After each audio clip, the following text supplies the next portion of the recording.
కథ మొదలయ్యేది ఒక చీకటి జైలు లోపల. అక్కడ లీ అనే ఒక వ్యక్తి కూర్చుని ఉంటాడు. అతని ముందు ఒక పేపర్ ముక్క ఉంటుంది. దాని మీద చాలా జాగ్రత్తగా ఒక ఫేక్ స్టాంప్ ని తన చేతితోనే తయారు చేస్తుంటాడు. ఈ లీ ఒక మామూలు ఖైదీ కాదు, చాలా స్కిల్డ్ ఆర్టిస్ట్. అతను జైలు లోపల నుండి ఎవరికో ఒక లెటర్ పంపించాలని అనుకుంటాడు. కానీ ప్రాబ్లం ఏంటంటే లెటర్ పంపించాలంటే జైలు పోస్ట్ మ్యాన్ కి $10 ఇవ్వాలి. లీ దగ్గర అంత డబ్బు కూడా లేదు. అందుకే తన అన్బిలీవబుల్ స్కిల్ తో సొంతంగా ఒక ఫేక్ స్టాంప్ తయారు చేసుకుంటాడు. ఆ స్టాంప్ చాలా పర్ఫెక్ట్ గా ఉంటుంది. ఎవరు చూసినా అది ఒరిజినల్ కాదు అని కనిపెట్టలేరు. తర్వాత పోస్ట్ మ్యాన్ వచ్చినప్పుడు లీ లెటర్ ఇవ్వాలని ట్రై చేస్తాడు. కానీ పోస్ట్ మ్యాన్ $10 అడుగుతాడు. సరిగ్గా అదే టైంలో ఎదురుగా ఉన్న సెల్లో ఉన్న ఒక ముసలి ఖైదీ అకస్మాత్తుగా జబ్బు నటిస్తూ అరవడం మొదలు పెడతాడు. దాంతో పోస్ట్ మ్యాన్ దృష్టి అటు మళ్ళుతుంది. లీ ఈ ఛాన్స్ వాడుకుని తన లెటర్ ని నిశ్శబ్దంగా అతని బ్యాగ్ లో పడేస్తాడు. ఈ లెటర్ ఎవరికి ఎందుకు పంపిస్తున్నాడు అనేది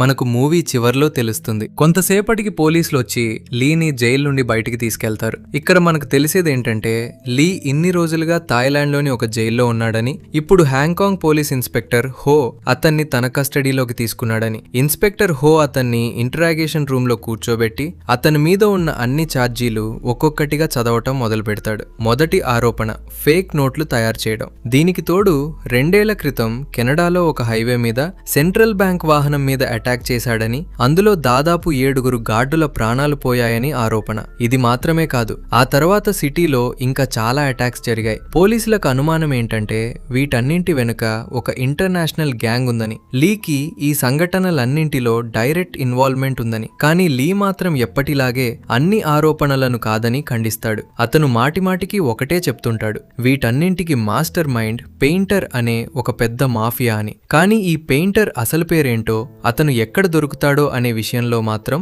లీ దగ్గర ఎలాంటి సమాచారం ఉండదు. ఇన్స్పెక్టర్ హో ముందు పెయింటర్ గురించి ఏమీ ఉపయోగపడే మాట రాదు. కానీ అతని మొహంలో మాత్రం భయంకరమైన భయం కనిపిస్తుంది. ఏడుస్తూ చెప్తాడు పెయింటర్ తనని వెతికి చంపేస్తాడని, అందుకే వీలైనంత త్వరగా తనని తిరిగి జైలుకి పంపేయమని. తర్వాత పోలీసులు అతని బ్లడ్ మరియు హెయిర్ శాంపిల్స్ తీసుకుని క్రైమ్ స్పాట్ లో దొరికిన డిఎన్ఏతో మ్యాచ్ చేస్తారు. ప్రతి శాంపిల్ లీతో పర్ఫెక్ట్ గా మ్యాచ్ అవుతుంది. అంటే అతని నేరం ఇప్పుడు పగటిలా క్లియర్ అయిపోయింది. పోలీసులు మళ్ళీ నిజం ఒప్పుకోమని ప్రెషర్ పెడుతూనే ఉంటారు. కానీ ప్రతిసారిలాగే లీ ఏదీ ఒప్పుకోవడానికి ఇష్టపడడు. సరిగ్గా అదే సమయంలో పోలీస్ స్టేషన్ బయట యువాన్ అనే అమ్మాయి వెయిట్ చేస్తుంటుంది. తన లాయర్ ని తీసుకొచ్చి లీకి బెయిల్ ఇప్పించాలని చూస్తుంది. కానీ పోలీసులు క్లియర్ గా నో చెప్తారు. లీ చాలా పెద్ద కేసులకు ఇంపార్టెంట్ విట్నెస్ కాబట్టి బెయిల్ ఇవ్వడం సాధ్యం కాదని. అయితే పోలీసులు ఒక కండిషన్ పెడతారు, లీ పెయింటర్ అసలు ఐడెంటిటీ చెప్తేనే బెయిల్ గురించి ఆలోచిస్తామని. అప్పుడు యువాన్ స్వయంగా లీ దగ్గరకు వెళ్లి నిజం చెప్పమని రిక్వెస్ట్ చేస్తుంది.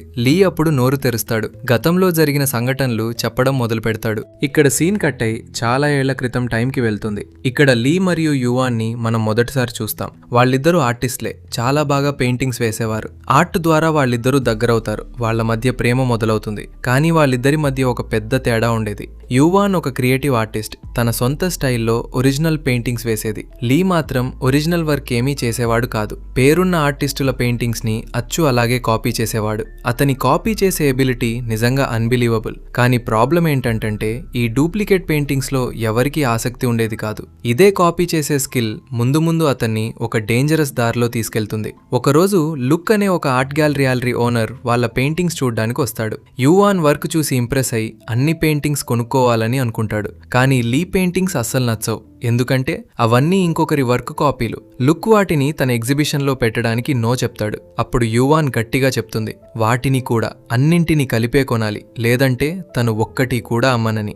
లుక్ వెళ్ళిపోయాక లీ యువాన్తో చెప్తాడు, నా గురించి వర్రీ అవ్వకు, నా పెయింటింగ్స్ అన్ని టోక్యోలో ఒక అతను ముందే కొనేశాడు అని. కానీ కొంతసేపటికి యువాన్కి అర్థమవుతుంది లీ అబద్ధం చెప్తున్నాడని. అతని పెయింటింగ్స్ ఒక్కటి కూడా అమ్ముడుపోలేదని. నిజానికి లీ కోరుకున్నదేంటంటే తన వల్ల యువాన్ కెరీర్ కి ఎలాంటి ఇబ్బంది రాకూడదని. ఎగ్జిబిషన్ రోజు యువాన్ తన పెయింటింగ్స్ పక్కనే రహస్యంగా లీ పెయింటింగ్ ఒకటి పెడుతుంది. అందరూ ఆ వర్క్ ని మెచ్చుకుంటుంటారు. అప్పుడే ఒక అతను వచ్చి లీ పెయింటింగ్ ని ఎగతాళి చేయడం మొదలు పెడతాడు. అతని బిహేవియర్ చూసి యువాన్ కి చాలా కోపం వచ్చి అతని మీద నీళ్లు పోస్తుంది. అయితే ఎగ్జిబిషన్ అయిపోయాక లీ స్వయంగా వెళ్లి ఆ వ్యక్తికి సారీ చెప్తాడు. అప్పుడు అతను నవ్వుతూ చెప్తాడు, నేను జస్ట్ జోక్ చేశాను నిన్ను ఒంటరిగా కలవడానికి అని. ఎందుకంటే మొత్తం ఎగ్జిబిషన్ లో అతను కొన్న పెయింటింగ్ లీదే. తర్వాత ఒక రెస్టారెంట్ లో కూర్చుని వాళ్ళు చాలా సేపు మాట్లాడుకుంటారు. ఆ వ్యక్తి తనను తాను పెయింటర్ అని ఇంట్రడ్యూస్ చేసుకుంటాడు. అవును, ఇదే ఆ పెయింటర్. ఎవరి పేరు లీ మాటిమాటికి పోలీసులకు చెప్తున్నాడు. పెయింటర్ లీని మెచ్చుకుంటూ చెప్తాడు, ఏదైనా ఫోటోని ఇలా కాపీ చేయడం చిన్న విషయం కాదని. అతను డైరెక్ట్ గా ఆఫర్ ఇస్తాడు, నీ ఈ టాలెంట్ నాకు చాలా ఉపయోగపడుతుంది అని. మరుసటి రోజు లీ పెయింటర్ ని కలిసి తన ఆఫర్ ఏదైనా తీసుకోవడానికి రెడీ అని చెప్తాడు. పెయింటర్ నవ్వుతూ తన టీంలోకి వెల్కమ్ చేసుకుంటాడు. కానీ లీ చేయాల్సిన పనేంటో వినగానే అతని కాళ్ళ కింద భూమి కదిలిపోతుంది. పెయింటర్ అతని ముందు $1 నోటు పెట్టి చెప్తాడు, ఈ నోటుని అచ్చు అలాగే తయారు చేయాలి అని. అంటే అతను లీకి డైరెక్ట్ గా ఫేక్ నోట్లు తయారు చేయమని ఆఫర్ ఇస్తున్నాడు. లీ వెంటనే కోపంతో రగిలిపోతూ ఆ ప్రపోజల్ ని రిజెక్ట్ చేస్తాడు. అప్పుడు పెయింటర్ చెప్తాడు, తన అసలు పేరు సెంగ్ అని. 3 జనరేషన్లుగా తన ఫ్యామిలీ ఫేక్ నోట్లు ప్రింట్ చేసే బిజినెస్ లో ఉందని. కానీ ఇప్పటి వరకు ఎవరూ జైలుకి వెళ్లలేదు, ఎందుకంటే ఈ పని అంతా చాలా జాగ్రత్తగా చేస్తారు. పెయింటర్ లీకి వివరిస్తాడు, కొత్తగా ప్రింట్ అయిన $లో ఉన్న ఫోటోలు, లెటర్స్ ప్యాటర్న్ చాలా కాంప్లికేటెడ్గా ఉంటుంది. హై క్వాలిటీ ప్రింటర్లు కూడా దాన్ని సరిగ్గా ప్రింట్ చేయలేవు. అందుకే ఇక్కడ లీ చేతుల్లో ఉన్న ఆ అన్బిలీవబుల్ స్కిల్ అవసరమవుతుంది.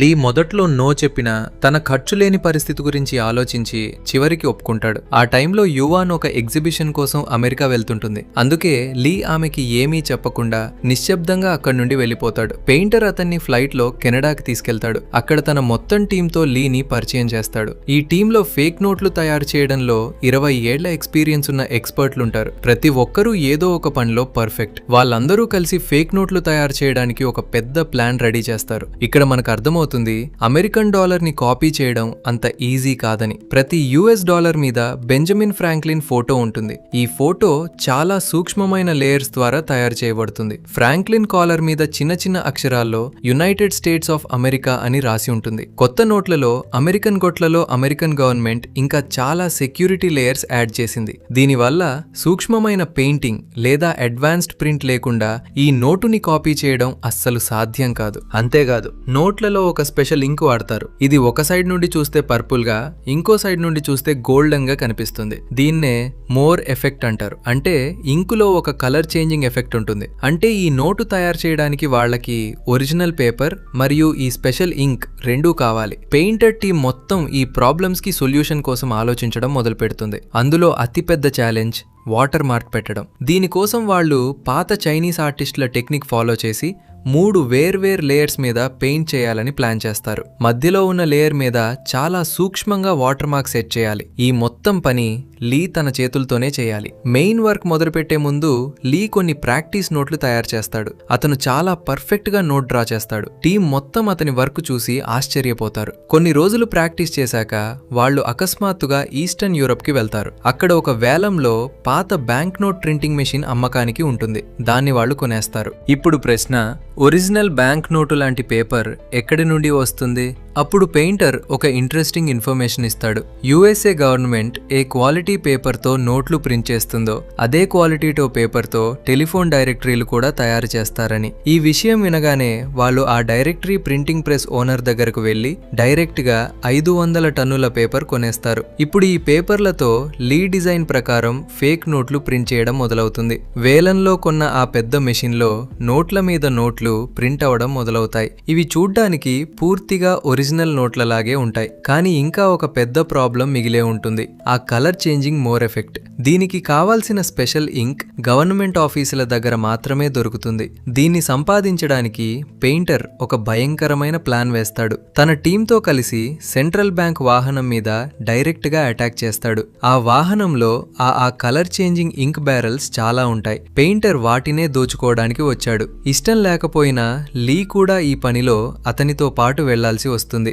వాహనం లాక్కునే ప్రయత్నంలో గార్డులు కాల్పులు మొదలు పెడతారు. జవాబుగా పెయింటర్ గ్యాంగ్ కూడా ఎదురు కాల్పులు జరుగుతుంది. ఈ కాల్పుల మధ్యలో లీ చిక్కుకుపోతాడు. అప్పుడు ఒక గార్డ్ అకస్మాత్తుగా లీ మీద తుపాకీ గురి పెడతాడు. కానీ సరిగ్గా అదే టైంలో పెయింటర్ వచ్చి ఆ గార్డ్ ని కాల్చి చంపేస్తాడు. తర్వాత బాంబు విసిరి దూరంగా ఉన్న ఒక కారుని పేల్చేస్తాడు. దాంతో మిగిలిన గార్డులు కూడా చనిపోతారు. ఆ తర్వాత వాళ్ళు ఇంక్ బ్యారెల్స్ దోచుకుని వేగంగా అక్కడి నుండి వెళ్లిపోతారు. కానీ ఇదంతా జరిగే సమయంలో మొదటిసారి పెయింటర్ ఇంత హింసాత్మక రూపం చూసి లీ లోపల భయంతో వణికిపోతాడు. ఇప్పటి వరకు భయపడుతూనే ఫేక్ నోట్లు తయారు చేస్తున్నాడు, కానీ తనకి ఇలాంటి రక్తపాతంలో కూడా పాల్గొనాల్సి వస్తుందని ఎప్పుడూ అనుకోలేదు. కానీ ఇప్పుడు అతను బయటకు వచ్చే దారి లేని ఒక ఊబిలో ఇరుక్కుపోయాడు. ఆ మోర్ ఎఫెక్ట్ ఇంక్ తీసుకొచ్చాక వాళ్ళు దాన్ని ప్రింటర్లో పెట్టి మళ్లీ నోట్లు ప్రింట్ చేయడం మొదలు పెడతారు. ఇప్పుడు బయటకు వచ్చే ప్రతి నోట్లో ఒరిజినల్ నోట్ల కలర్ చేంజింగ్ ఎఫెక్ట్ కనిపిస్తుంది. ఇది చూసి మొత్తం టీం సంతోషంతో గంతులేస్తుంది.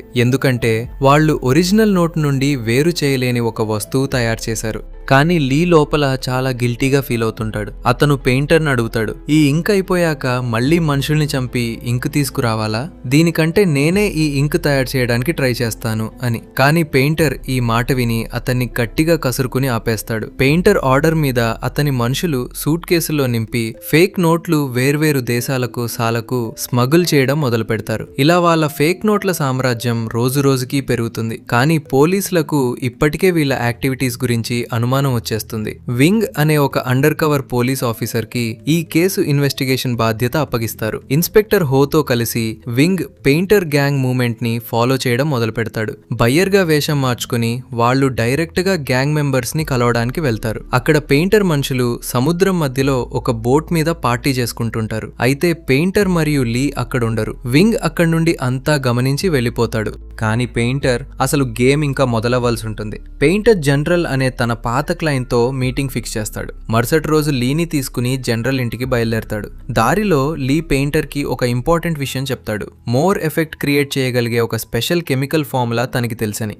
అంటే దీనివల్ల ఎవ్వరినీ చంపకుండానే డాలర్ బిల్ మీద 2 వేర్వేరు యాంగిల్స్ నుండి 2 కలర్స్ ఎఫెక్ట్ తీసుకురావచ్చు. పెయింటర్ ఈ ఐడియా విని చాలా సంతోషిస్తాడు. లీ పేరు మీద ఒక రిసార్ట్ కొనిస్తానని ప్రామిస్ చేస్తాడు. అక్కడ లీ యువాన్తో కలిసి ప్రశాంతంగా బతకచ్చని. కానీ అప్పుడే పెయింటర్ అకస్మాత్తుగా లీ చేతిలో ఒక బాంబ్ రిమోట్ పెట్టి చెప్తాడు, నా సిగ్నల్ ఇచ్చినప్పుడే నువ్వు ఈ బటన్ నొక్కాలి అని. జనరల్ ఇంటికి చేరుకున్నాక మీటింగ్ నార్మల్ గా మొదలవుతుంది. జనరల్ పెయింటర్ కి మంచి రేటుకి ఫేక్ నోట్లు కొనే ఆఫర్ ఇస్తాడు.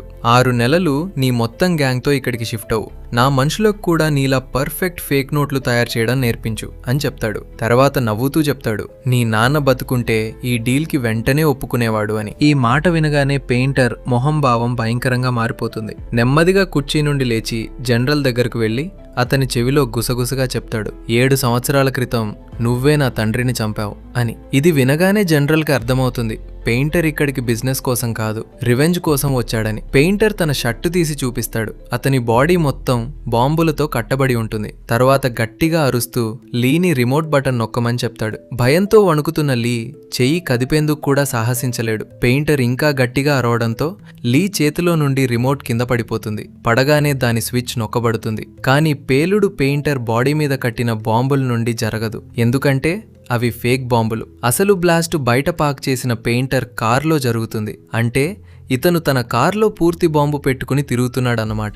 ఆ పేలుడు దెబ్బకు జనరల్ మనుషులు చాలా మంది చనిపోతారు. మిగిలిన వాళ్లు పరుగెత్తుకొచ్చి పెయింటర్ మీద కాల్పులు జరుపుతారు. కానీ పెయింటర్ 2 చేతుల్లో 2 పిస్టల్స్ పట్టుకుని అలాంటి స్టైల్లో కాల్పులు జరుపుతాడు. ఒకరి తర్వాత ఒకరు కింద పడిపోతారు. కానీ ఇది జస్ట్ మొదలు. ఎందుకంటే జనరల్ కూడా అంత తేలికైన వాడు కాదు. పెయింటర్ దీనికి ముందే ఏర్పాటు చేసి ఉంచుకుంటాడు. అతని ఒక సహచరుడు దూరంగా అడవిలో నుండి కంటిన్యూగా రాకెట్ లాంచర్ ఫైర్ చేయడం మొదలు పెడతాడు. దాంతో ఆ ప్రాంతం మొత్తం మంటల్లో చిక్కుకుంటుంది. పొగ, విధ్వంసం మధ్య పెయింటర్ 2 రైఫిల్స్తో ఇంకా చాలా మందిని అంతం చేస్తాడు. తర్వాత అతని ఇంకొందరు సహచరులు కార్లతో వచ్చి జనరల్ మనుషులను తొక్కేయడం మొదలు పెడతారు. అంతలో జనరల్ మనుషులు కొందరు అడవిలోకి వెళ్లి రాకెట్ లాంచర్ ఫైర్ చేస్తున్న వ్యక్తిని చంపేస్తారు. ఇదంతా జరుగుతున్నప్పుడు లీ ఒక మూలలో దాక్కుని తన ప్రాణం కాపాడుకోవడానికి ట్రై చేస్తాడు.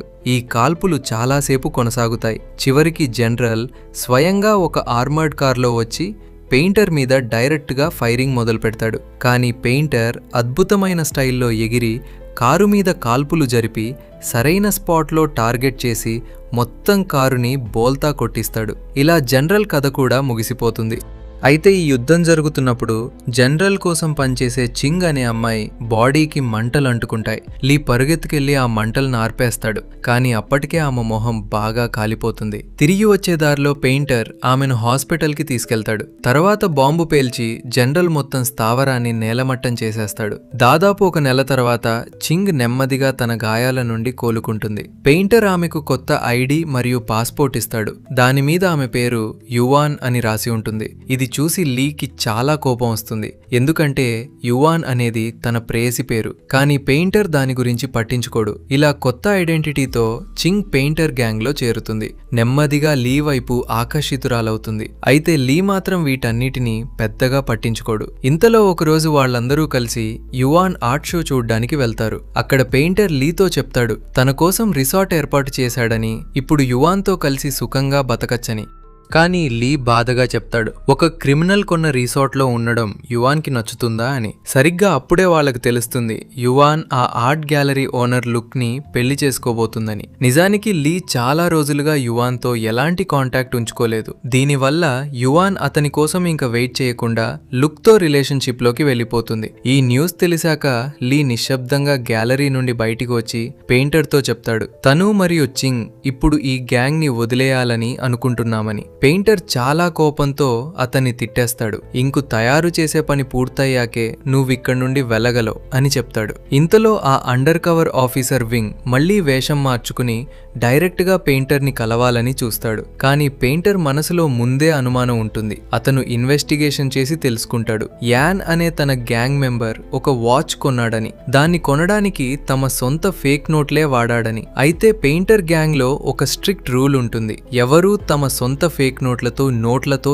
ఏమీ కొనకూడదు. అంటే యాన్ రూల్స్ బ్రేక్ చేశాడు. దీనివల్లే పోలీసులకు వాళ్ళ యాక్టివిటీస్ గురించి తెలిసిపోయింది. దీనివల్లే పెయింటర్ యాన్ కి శిక్ష వేయాలని అనుకుంటాడు. యాన్ అతని ముందు పడి బతిమాలుకుంటాడు. తన భార్య మరియు కూతురు ప్రాణాలు కాపాడమని అడుగుతాడు. ఎందుకంటే పెయింటర్ కి ఇంకో భయంకరమైన రూల్ ఉంటుంది, ఎవరైనా తప్పు చేస్తే వాళ్ళ ఫ్యామిలీని కూడా అంతం చేస్తారని. కానీ పెయింటర్ యాన్ ఏడుకు మాటలు వినకుండా చల్లగా అతన్ని కాల్చేస్తాడు. ఈ కర్కశమైన హత్య చూసి లీ తనని తాను కంట్రోల్ చేసుకోలేక పెయింటర్ మీద దూకుతాడు. కానీ పెయింటర్ అతని చెవి పక్క నుండి గురి చూసి కాలుస్తాడు. తర్వాత అతని మొహం మీద గట్టిగా పంచుకొడతాడు. ఇంతలో వింగ్ మళ్లీ వేషం మార్చుకుని పెయింటర్ ని కలవడానికి వస్తాడు. కానీ పెయింటర్ కి అతని ప్లాన్స్ అన్ని ముందే తెలిసిపోయి ఉంటాయి. మాట్లాడుతున్న మధ్యలో అకస్మాత్తుగా లీతో చెప్తాడు వింగ్ ని కాల్చమని. కానీ ఈసారి కూడా లీ తన స్థానం నుండి కదల్లేకపోతాడు. చివరికి పెయింటర్ స్వయంగా వింగ్ ని కాల్చి చంపేస్తాడు. తర్వాత లీ మీద మరింత కోపంతో రెచ్చిపోతాడు. అతని ముందు ఒక విషయం రివీల్ చేస్తాడు. అది వినగానే లీ శరీరం మొత్తం చల్లబడిపోతుంది. పెయింటర్ చూపిస్తాడు యువాన్ మరియు ఆమె కాబోయే భర్త లుక్ ని ఇప్పుడు బందీలుగా పట్టుకున్నాడని. అంటే ఇతను ఏదో విధంగా యువాన్ మరియు లుక్ ని కిడ్నాప్ చేశాడు, జస్ట్ లీని బ్లాక్మెయిల్ చేయడం కోసం. పెయింటర్ లీని డైరెక్ట్ గా లుక్ మీద కాల్చమని చెప్తాడు. కానీ లీ దీనికి అస్సలు ఒప్పుకోడు. అతను వల్టా పెయింటర్ మీదే పిస్టల్ గురి పెడతాడు. ఇదే సమయంలో ట్రిగర్ నొక్కడంతో అడ్డదిడ్డంగా బుల్లెట్లు వెళ్తాయి. అందులో లుక్ చనిపోతాడు. తర్వాత పెయింటర్ మరియు లీ మధ్య ఒక భయంకరమైన గన్ ఫైట్ మొదలవుతుంది. ఇదే సమయంలో చింగ్ వచ్చి పెయింటర్ మనుషులను ఒక్కొక్కరిగా అంతం చేయడం మొదలు పెడుతుంది. చివరికి లీ డైరెక్ట్ గా పెయింటర్ ఛాతీలో కాల్చి అతన్ని కూడా అంతం చేస్తాడు. తర్వాత లీ యువాన్ని కాపాడాలని ట్రై చేస్తాడు. కానీ చింగ్ యువాన్ని చంపేస్తానని బెదిరించి అతన్ని ఆపేస్తుంది. నిజానికి చింగ్ లీ వైపు బాగా ఆకర్షితురాలైంది. అందుకే ఏ పరిస్థితిలోనూ యువాన్ని లీ దగ్గరకు వెళ్ళనివ్వదు. లీకి ఇంకే దారి మిగలదు. అందుకే యువాన్ని అక్కడే వదిలేసి బయటికి వెళ్లిపోవాల్సి వస్తుంది. తర్వాత అతను డబ్బు బ్యాగ్ తీసుకుని పెయింటర్ తన కోసం కొన్న అదే రిసార్ట్ కి వెళ్తాడు. మరుసటి రోజు ఉదయం లీ న్యూస్ పేపర్ లో చదువుతాడు పోలీసులకు పెయింటర్ డెడ్ బాడీ దొరకలేదని. అప్పుడు అతని మనసులో ఒకటే ఆలోచన వస్తుంది, బహుశా పెయింటర్ చావలేదు, యువాన్ని చంపి రివెంజ్ తీర్చుకుంటాడేమో అని.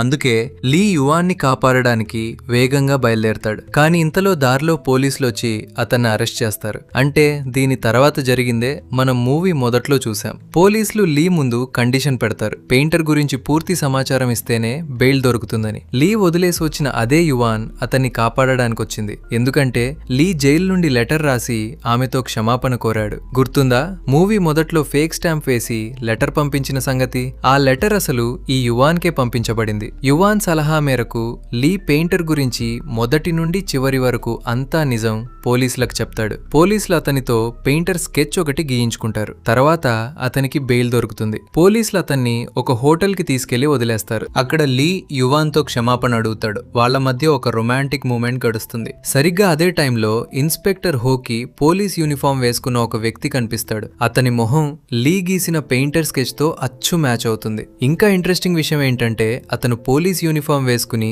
స్వయంగా పోలీస్ స్టేషన్ లోపలికి వెళ్తుంటాడు. అందుకే హో తన టీంతో కలిసి అతన్ని వెంటనే అరెస్ట్ చేస్తాడు. అందరికీ అనిపిస్తుంది దేశంలో మోస్ట్ వాంటెడ్ క్రిమినల్ చివరికి దొరికాడని. కానీ ఆ వ్యక్తి ఆశ్చర్యంగా అరుస్తాడు, నేనెప్పటి నుండి క్రిమినల్ అయ్యాను, నేను జస్ట్ ఒక మామూలు పోలీస్ కానిస్టేబుల్ని అని. అతను తన ఐడి చూపించగానే ఇన్స్పెక్టర్ హో మొహం తెల్లగా మారిపోతుంది. ఎందుకంటే ఇప్పుడు అతనికి అర్థమవుతుంది లీ వాళ్ళందర్నీ ఇంతసేపు మూర్ఖుల్ని చేశాడని. కానీ నిజం చెప్పాలంటే అసలు ట్విస్ట్ ఇంకా మిగిలే ఉంది. అది చాలా షాకింగ్ గా ఉంటుంది. మీకు ఇంకా అర్థమైందా? ఇంతసేపు ఏ భయంకరమైన పెయింటర్ కథ చెప్పబడుతుందో ఆ పెయింటర్ నిజానికి ఇంకెవరో కాదు, స్వయంగా లీయే. ఫేక్ నోట్లు డిజైన్ చేయడం నుండి సెంట్రల్ బ్యాంక్ వాహనం మీద అటాక్ చేయడం వరకు, జనరల్ స్థావరంలో నరమేధం చేయడం వరకు ఇదంతా అతనొక్కడే చేశాడు. కానీ తనను తాను కాపాడుకోవడానికి పోలీసుల ముందు చాలా అమాయకంగా నటించి పెయింటర్ అనే ఒక ఊహాజనిత క్యారెక్టర్ ని క్రియేట్ చేశాడు. అరెస్ట్ అయిన టైంలో డ్యూటీలో చూసిన ఆ పాపం పోలీస్ కానిస్టేబుల్ మొహాన్నే పెయింటర్ స్కెచ్ గా గీశాడు. ఆలోచించండి, మొత్తం మూవీ అంతా మనకు అనిపించింది లీ ఒక అమాయక ఆర్టిస్ట్ బలవంతంగా ఈ నేరంలోకి లాగబడ్డాడని. కానీ నిజానికి అతనే ఈ మొత్తం ఆపరేషన్ కి అసలు మాస్టర్ మైండ్. ఇంతేకాదు, ఇంకో భయంకరమైన నిజం ఏంటంటే చైనా నుండి వచ్చాక లీ యువాన్ ని ఎప్పుడూ కలవలేదు. అతన్ని కాపాడడానికి పోలీస్ స్టేషన్ కి వచ్చిన అమ్మాయి, హోటల్లో అతనితో ఉన్న అమ్మాయి నిజానికి యువాన్ కాదు, ఆమె అదే చింగ్. లీ ఆమెకి ప్లాస్టిక్ సర్జరీ చేయించి యువాన్ మొహం ఇచ్చాడు. గుర్తుందా? జనరల్ స్థావరం మీద ఆ యుద్ధంలో చింగ్ మొహం కాలిపోయింది. అప్పుడే లీ ఆమెను యువాన్ లాగా చేయించాడు. ఎందుకంటే అతను నిజమైన యువాన్ ని ఎప్పుడూ పొందలేకపోయాడు. అందుకే చింగ్ ని యువాన్ గా మార్చి తన దగ్గరే ఉంచుకున్నాడు. మరుసటి రోజు ఫేక్ యువాన్ గా ఉన్న చింగ్ కి చాలా చిరాకొస్తుంది. ఆమెకు అర్థమవుతుంది లీ ఎప్పుడూ ఆమెను చింగ్ గా ప్రేమించలేదని, అతను ఎప్పుడూ ఆమె లోపల యువాన్ మొహాన్నే వెతుకుతున్నాడని. ఈ కోపంతో చింగ్ నిజమైన యువాన్ మరియు ఆమె బాయ్ ఫ్రెండ్ లుక్ ని కిడ్నాప్ చేసి లీతో చెప్తుంది, నువ్వు నిజంగా నన్ను ప్రేమిస్తే వీళ్ళని అంతం చెయ్యి అని.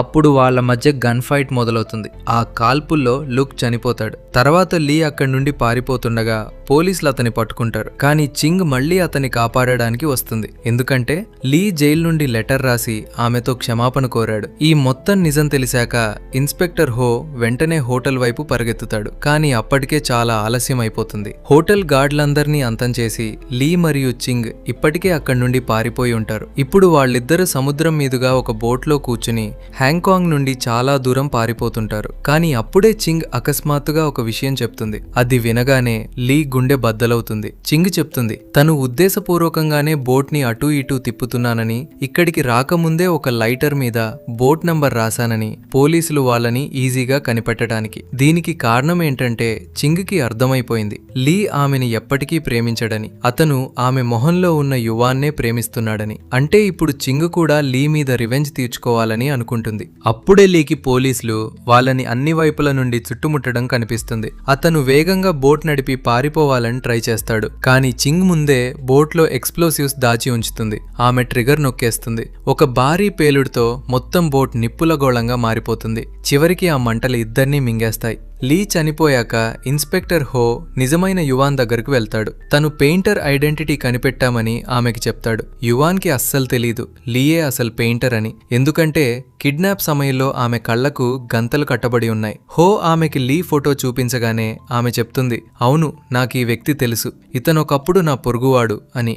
అంటే దీని అర్థం ఏంటంటే లీ మరియు యువాన్ మధ్య ఎప్పుడూ ఏ రిలేషన్షిప్ లేనే లేదు. అతని ప్రేమ పూర్తిగా వన్ సైడెడ్ గా ఉండిపోయింది. అతను తన మనసులో మాట కూడా ఎప్పుడూ యువాన్తో చెప్పలేదు. యువాన్ మీద అతను ఎంత అబ్సెస్డ్ అయ్యాడంటే ఆమె లాంటి ఆర్టిస్ట్ కావాలని కోరుకున్నాడు. కానీ ఆమెలా ఒరిజినల్ ఆర్టిస్ట్ అవ్వడం లీ వల్ల కాలేదు. అందుకే తన అద్భుతమైన కాపీ చేసే స్కిల్ ని వాడుకుని ఒక తప్పుడు దారి ఎంచుకున్నాడు. అతని ప్లాన్ ఏంటంటే బాగా డబ్బు సంపాదించి ఒకరోజు యువాన్ ముందు తలెత్తు తలెత్తుకుని నిలబడాలని. కానీ అతని ఆ కల కూడా చివరికి బూడిదైపోయింది. సముద్రపు నల్లటి నీళ్లలో చెల్లాచెదురైన బోట్ ముక్కలు, కాలిపోయిన కాగితం బూడిద. ఇంత అద్భుతమైన టాలెంట్కి ఇలాంటి వృధా ముగింపు. ఎవరిని అతను ప్రేమించాడో ఆమెకి అతను తెలియనే తెలియదు. ఎవరు అతన్ని ప్రేమించారో అంతో వాళ్ళని అతను ఎప్పుడూ గౌరవించలేదు. ఇక్కడితో ఈ కథ ముగిసిపోతుంది.